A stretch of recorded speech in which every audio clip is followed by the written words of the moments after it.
Okay, good evening everyone. Welcome to the Economics and Business Department. Sorry we can't meet you face to face, but we'll do our very best to let you know all about our subjects and what we get up to in our department. My name is Miss Taylor. I am joined by Miss Buckley, another economics teacher, and we're also lucky to have our two student helpers with us, Toby and Charlie, who you'll be able to hear from a little bit later. So I'm going to talk you through a little bit about the business A-level here at Hills Road, and then Miss Buckley will take over and talk about the economics A-level. We are likely to cover a few of your questions as we go through our presentation. If you do have any questions at the end of our presentation, please add them to the Q&A chat and we'll make sure we get around to them, but hopefully we'll cover off many of those as we go through. So what is business? Business is all about the study of how resources are organised to meet the changing demands of consumers. So the great thing about business is that much of what we study is in the news constantly. So there's always contemporary examples to discuss and illustrate the content that we cover. Here's just two examples on the screen from recent months, but there are many more, as I'm sure you know. In fact, we regularly do a business news quiz with the students, which acts as a great way of showing how the topics that we study play out in real life. So in business, what will we study? So here you can see a slide. We've broken down our topics into year 1 and year 2. So year 1 is year 12. So we start off by looking at how businesses get started, where ideas come from, mostly about small and medium-sized businesses and how they understand their customers and then how they market to them. That normally takes us up to around the Christmas period. And then theme 1 continues with looking at how staff are recruited and selected, how we train them, how we motivate them, and how we manage them. And then moving on to some leadership topics towards the summer term. In theme 2, we start off by looking at where our small and medium-sized businesses find their finance and also how growing businesses raise more finance. We look at how spending and income are planned, forecasted and reported, and how accounts are analysed to understand how well a business is performing. We then go on to look at how factories and operations can be run most efficiently and finish by considering external influences on businesses such as the economy and government regulations. Ordinarily, you would have one teacher for your theme 1 topics for 2 hours per week face-to-face, and you'd have a different teacher for the theme 2 topics face-to-face. And those two teachers will take you through the whole of year 12. So in year 13 and year 2, we start off by looking at theme 3. So the 2 teachers will run part of theme 3, and we actually look at more strategic decisions for the business, what products and services they will provide, and what markets they're going to target and how as a larger sized business. That takes us approximately up to the Christmas period, and then in the final term of year 13, we look at theme 4, which looks at the global nature of business.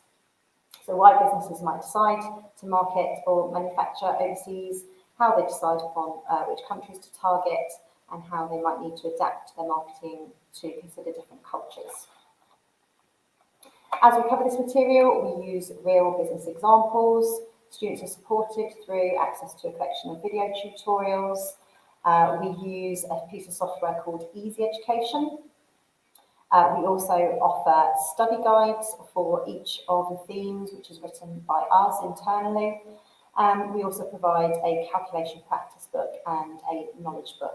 all in order to help consolidate understanding and ensure that you feel comfortable with all of the course content.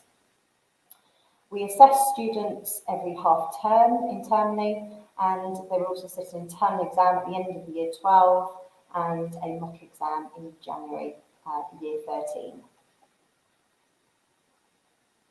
So what will lessons be like? Lots of different activities in our lessons, lots of group work, research, reporting back, presentations, case studies, pairs discussions, and we also do as many simulations as we can. A particular feature of our classrooms are the large whiteboards that are all over the walls, so ordinarily you'll be able to see those. We use those for group work, where students can collect ideas in groups or plan answers. It's not just for diagrams, it's for planning long answers too, and always looking for solutions to business problems and other practice questions.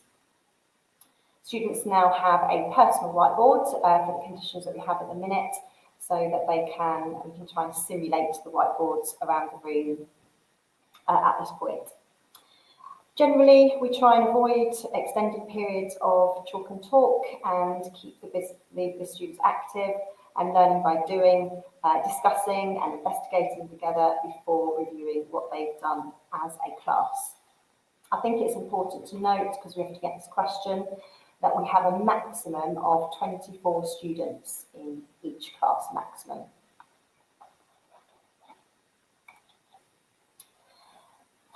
In terms of assessment, the exam for business A-level is 100% exam-based with 3 exam papers at the end of year 13.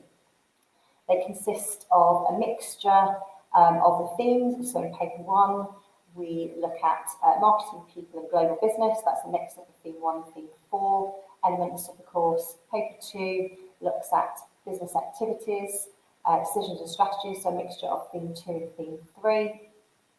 And paper 3 is a synoptic paper, which is based upon all 4 themes, usually centred around a pre-released industry or market.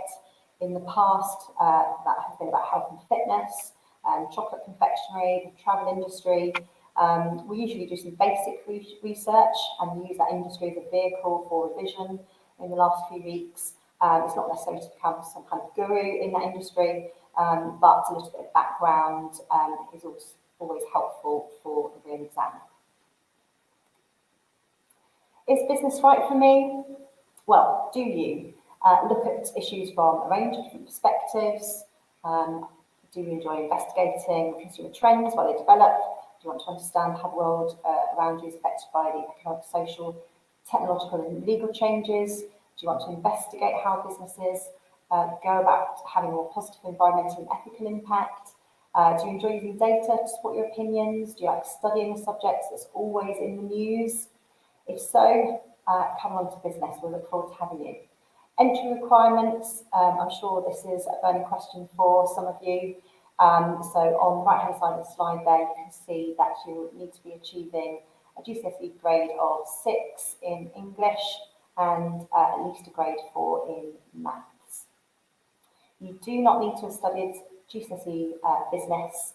You're very welcome. In fact, we only have about a third of students that have studied GCSE business, so don't worry about that at all. What can you do after a business studies A-level here at Hills? There are many different options. So in terms of going to university and taking a degree, you can look at something like business management, supply chain logistics, operations, marketing, international trade, business communication, international hospitality, sports business and management, and entrepreneurship. Alternatively, you might be thinking about taking an apprenticeship. So there are a range of programs from different organisations such as Microsoft, BAE, Systems, BT, etc., both at school leaver programs and at degree level. Quite a few of our students do pursue careers in accountancy, and quite often we have those back to talk to the next cohort of students about their experience. But of course, you might just be keen to get started in employment or start your own business. Student performance.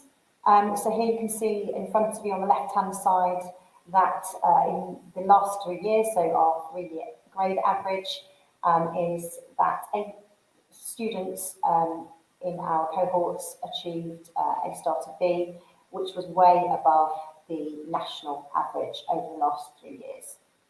And on the right-hand side, you can see that our pass rate has been 100% over the last 3 years, compared to a national pass rate of 98%.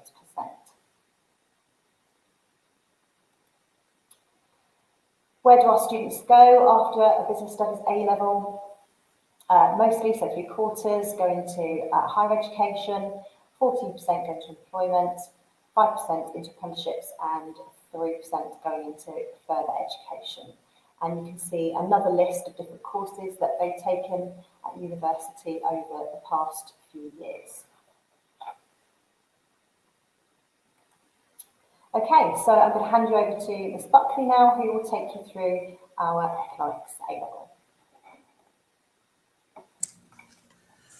Hello everybody, my name is Miss Buckley and I teach on the economics course at Hills Road. So it sounds like an obvious question, what is economics? But the answer isn't so obvious. Students take economics because they think it's all about financial markets. And very often they say it's about money. Toby and Charlie, perhaps nod your heads. Do we talk about money very much in economics? Maybe a little bit.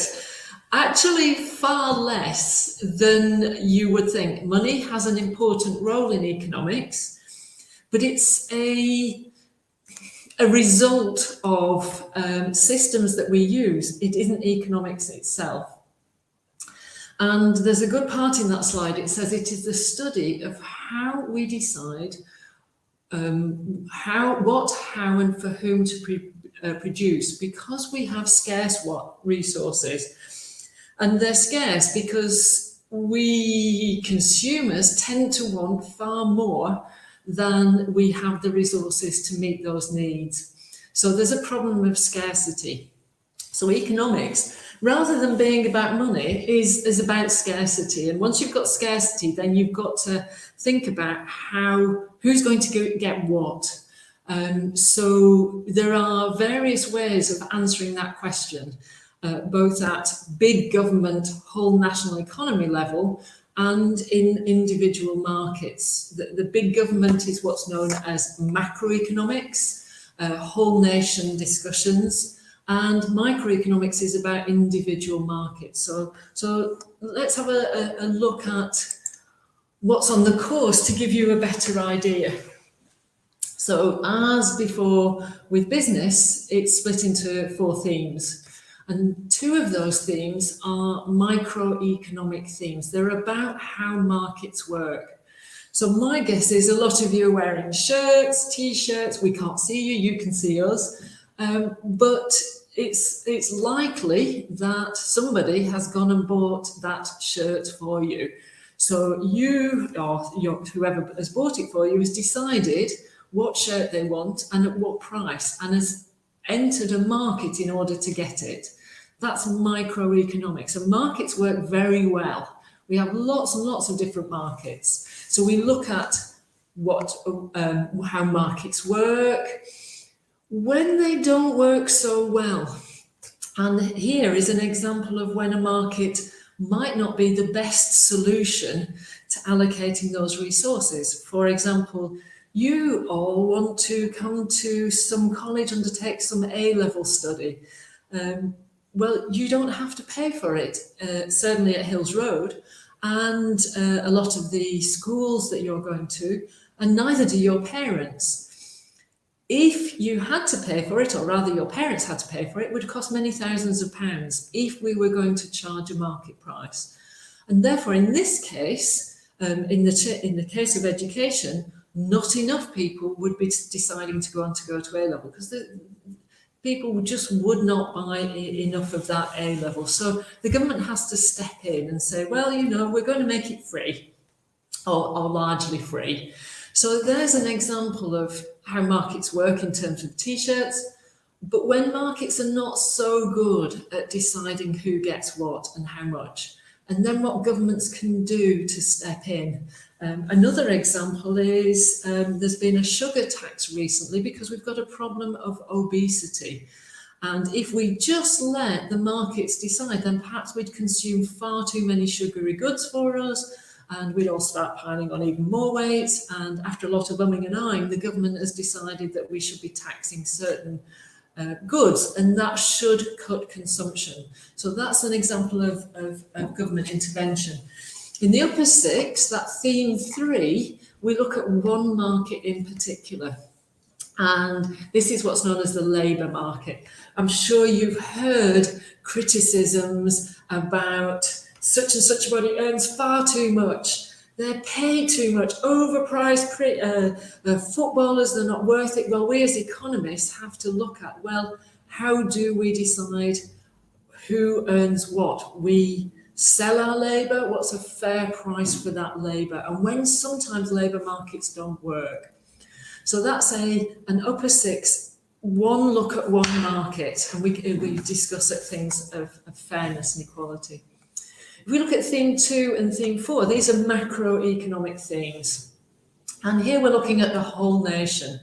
And in theme 2, we look at what governments can do and what their targets are for the whole economy.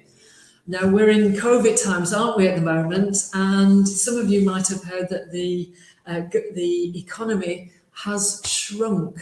Well, we'll look at what does it mean when we say an economy has shrunk. What's the implications for a decreasing size of an economy? And what should a government do about it? Well, our Chancellor of the Exchequer is digging deeply into pockets at the moment and spending lots of money, and some would disagree with that significant injection of government spending. So whilst there looks like lots of complex terms there, that theme 2 is about saying governments want to achieve this and how can they do it? So they want growth, they want us to be able to trade with the rest of the world, they want lots of people in jobs. How do they go about doing that? And then in the upper six, we start to look at a global perspective. We start to say, well, this is the UK, but what's happening outside of the UK? How we have developing countries who are struggling. How can we help them? Why are they struggling? One of the countries we look at is the Democratic Republic of Congo, which should be one of the world's wealthiest countries. It has resources, the like of which the UK can't even dream of. It's got oil, it's got gold, it's got diamonds, but it is one of the poorest countries in the world. And we have to look at why that's the case. Another one we look at is Sierra Leone. So can you see in theme 4, we do look at the financial sector, but it's only one part. Now, having said that, economics does lead to jobs in the city. Yes, it does do that, and gives you understanding of financial markets. So what will the lessons be like? Well, we do a lot of these things, perhaps more pair discussion than group discussion now because of COVID restrictions. But yes, we work in pairs. There are debates. So, for example, should the Democratic Republic of Congo receive more foreign aid? There are some who think that aid is a great way for that country to develop, and others that think actually that creates more problems than it solves. We look at case studies and we look at lots of diagram practice. Some people ask whether you need good maths for economics. I would say you don't need, the maths itself is not complicated.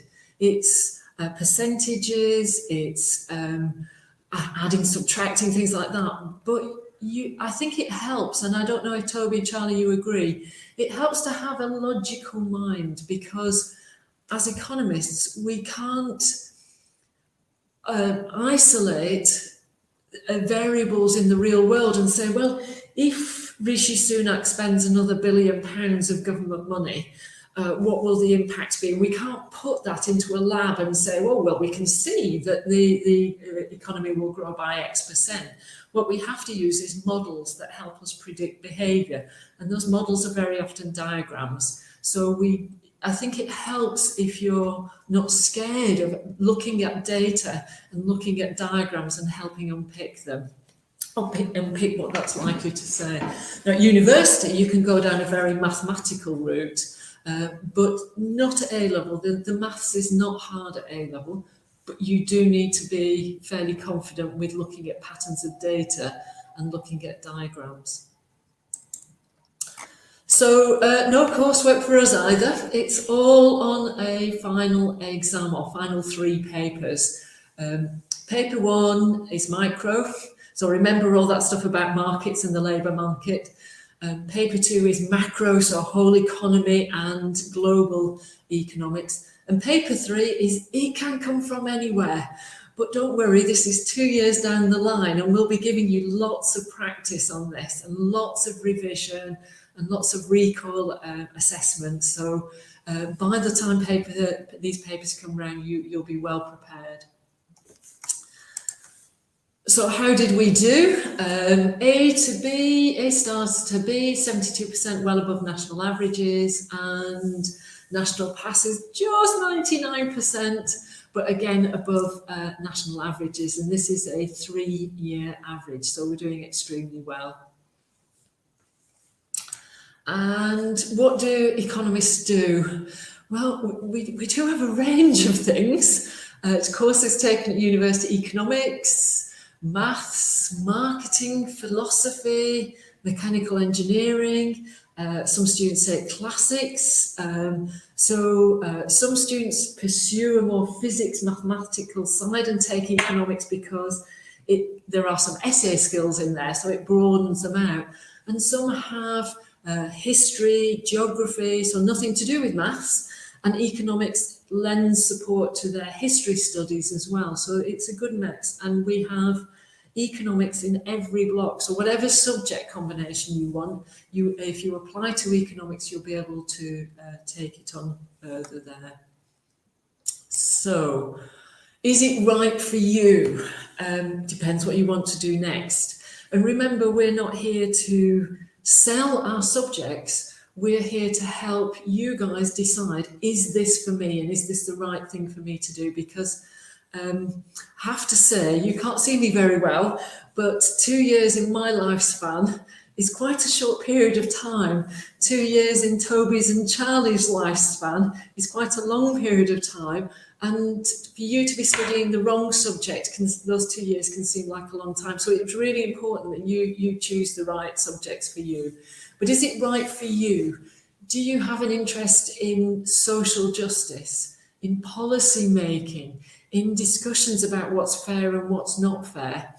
Do you have an interest in the role of government and more the politics side of it? Are you concerned that some resources that are being used in the wrong area? You think that more resources should be dedicated to this? Do you have a view about Brexit, for example? A lot of us do, and we try to keep our views to ourselves as teachers, but we have a firm view about whether we should or should not have stayed in the EU. So if you're interested in things like that, then this is potentially the subject for you. Note those entry requirements: grade 6 in English and mathematics. So that might surprise you. You might have thought you needed 7, 8 or 9. You don't. At grade 6, it will be enough to give you the skills to study GCSE A-level. And no, you don't need to have studied GCSE economics.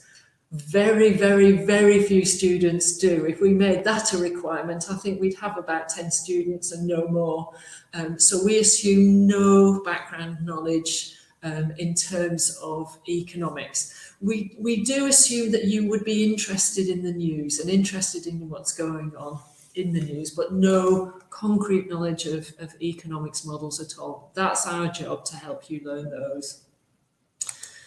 So what I'd like to do is hand over to Toby and Charlie just to give you their perspective on what it's like being economics students. So perhaps if I could go to Toby first of all, and I'm going to switch my mic off so I don't. I really like the way lots of the theoretical models you use in the classroom, you can apply them quite a lot. For example, to what you read on the news. So we look at exchange rates and trading blocks, and you can apply them to influence how you view Brexit, for example. You can use a lot of the stuff you learn in work experience. Like I used my macroeconomics when I was doing global financial markets work experience. There's quite a lot of super curricular support as well, which the department are very good at. And there's a student-run economic society, which is really good if you want to develop your knowledge outside of the classroom. Also, they mentioned this in the PowerPoint, but I think it's really important to note that there's a really broad range of people who do economics. So you'll have people studying politics, history, physics. I take double maths and physics alongside economics.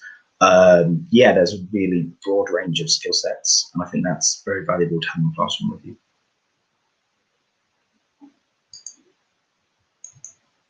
Okay, thank you, Toby. Charlie, would you like to say something? Yeah, so for me, so I didn't take economics at GCSE like most people, and it became my favourite subject really fast because right at the speed in like the world of economics really fast, and the way you're taught it at Hills, you can take on the exams well, but then going out into your own world, you can look at the news and kind of see economics in the world and evaluate it. And I think Toby said that he takes physics, double maths, and economics, and I take economics, history, and music technology. So that again emphasizes the kind of range of people that take economics, and because it keeps a lot of options open for you moving forward. And I know when I picked my A levels, I didn't know what I wanted to do at university, and I now know I want to do economics because it's really enjoyable. And moving forward, it keeps loads of options open for you in economics because you can go into loads of different areas. And yeah, I think the department's really helpful. The teachers are always happy to stay for a chat at the end of lessons, and there's a peer mentoring system which is set up I think about halfway through the year, where year 13s tutor the year 12s on anything the year 12s want. So it helps the year 12s come up to speed, and it helps the year 13s kind of revise for their final exams. So I didn't do that as a year 12, but I plan on doing it as a year 13.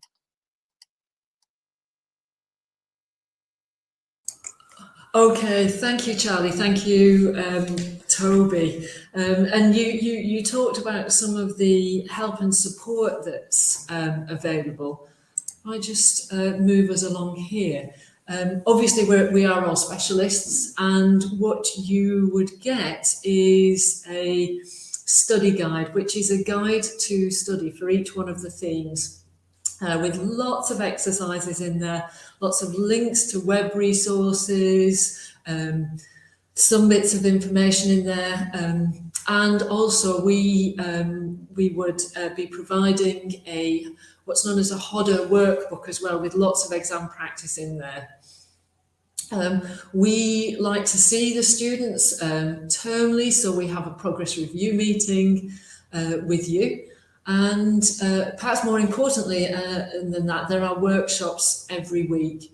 I'm starting to run the workshops for economics now. At the moment, they're online, and we use a software package called Teams, so I can phone up students and we can chat in the workshop about either what's happened in a recent test, things that I know that are coming up that I think, oh, they did that in the lower six, but in the upper six, have they looked at it for a while? So I'll make sure that they've had a review of that. Charlie also talked about that peer mentoring scheme. We will be running that if we have to be online, we'll be running it online. And as Charlie said, I don't know who gets more out of it. The upper six student who has to revise and teach somebody else in the lower six, or the lower six student who gets that one-to-one help. But all our students really appreciate that every year. And when it looked like we couldn't run it in COVID, we had to stop for a while. I had students asking me if we could please run it again. It's very popular. And of course, you get support with, for those of you who want to go into university, support with UCAS applications. So we also try and put on, where we can, a range of other activities that provide extra interest or stretch and challenge for some students. So we've had running the British economy simulation. So what would you do if you were the Chancellor? We always have students who want to enter this prestigious national essay competition, the Royal Economic Society essay competition.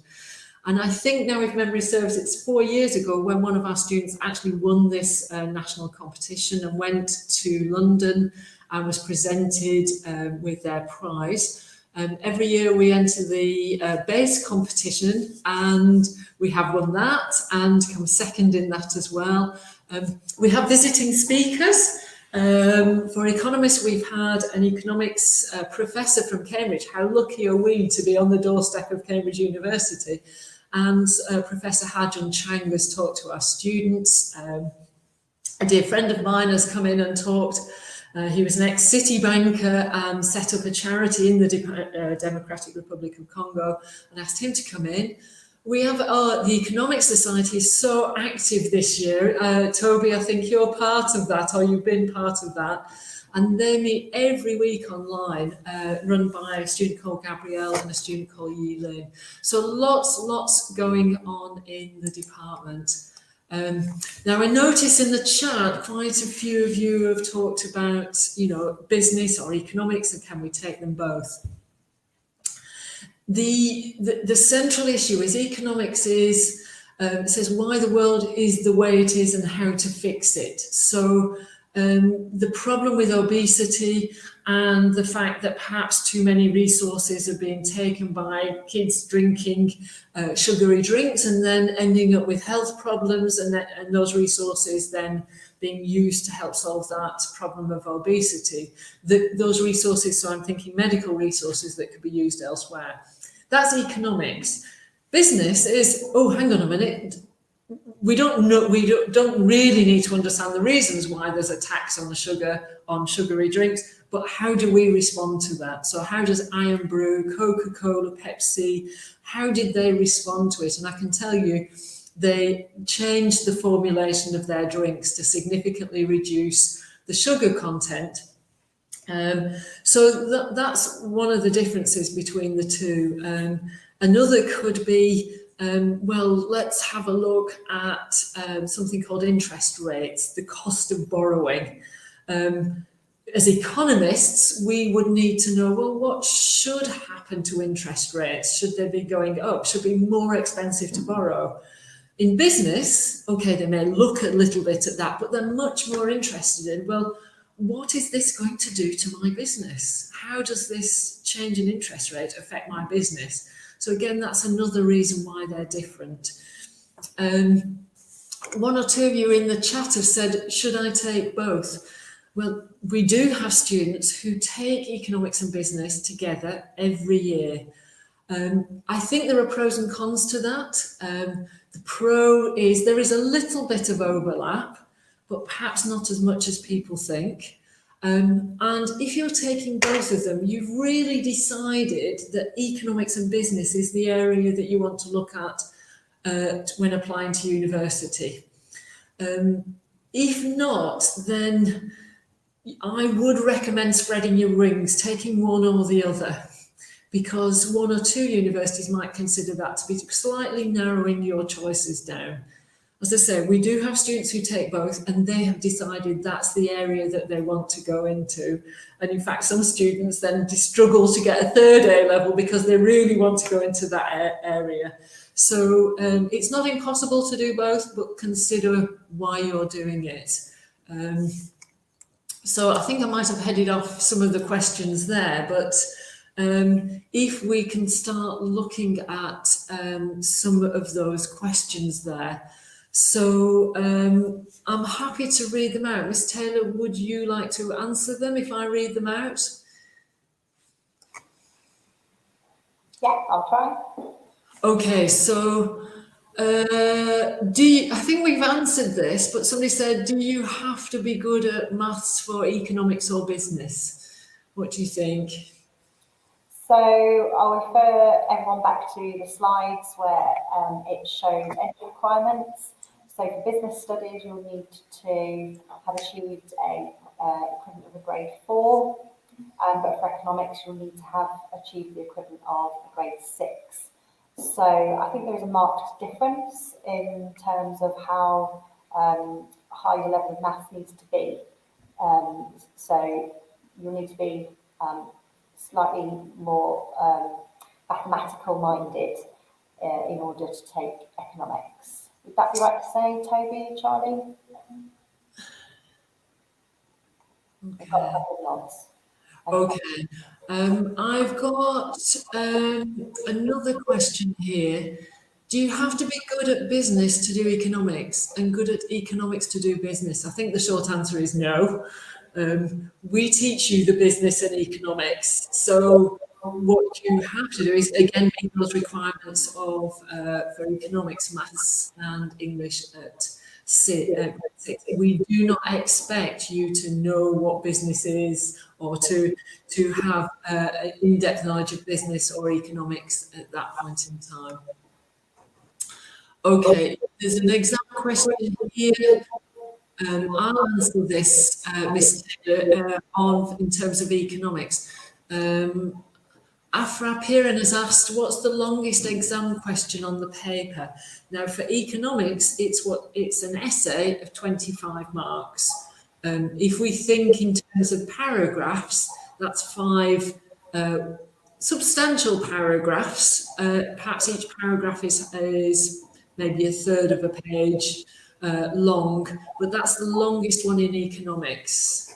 Ms. Taylor, what's the longest one in business? Yeah, so the business paper longest question is worth 20 marks, but a similar structure to the economics paper where you'd probably be writing about 5 paragraphs in order to get most of those 20 marks. If I just let you know that the smallest marks would be 4-mark questions, then it jumps to 8-mark, 10, 12, and then the 20-marker.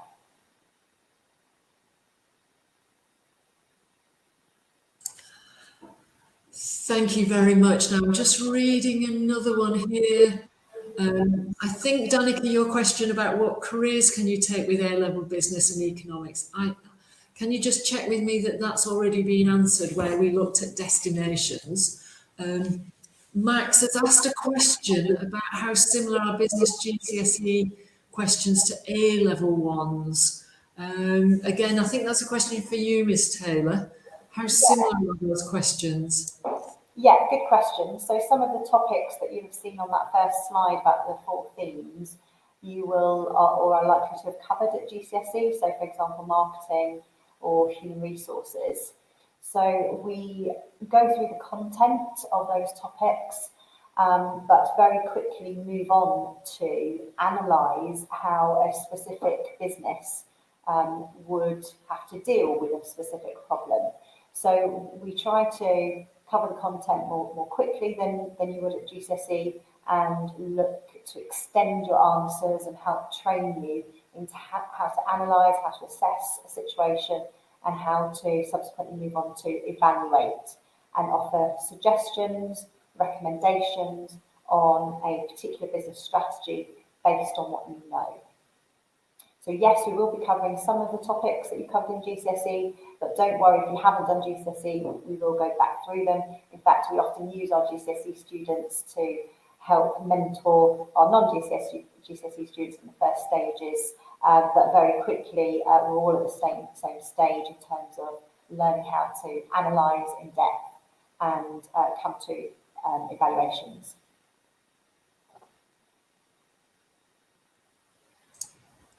We've got some really good questions here. Charlie Berry has asked, do more people take business or economics? More people take economics, but Charlie, you've got to take the subject. I'm just wondering why that question was asked. You've got to take the subject that you think you are going to enjoy the most. because you're likely to do better at it. So in a way, whether more or less do economics or business, it's got to be about what's important to you, what you're going to enjoy.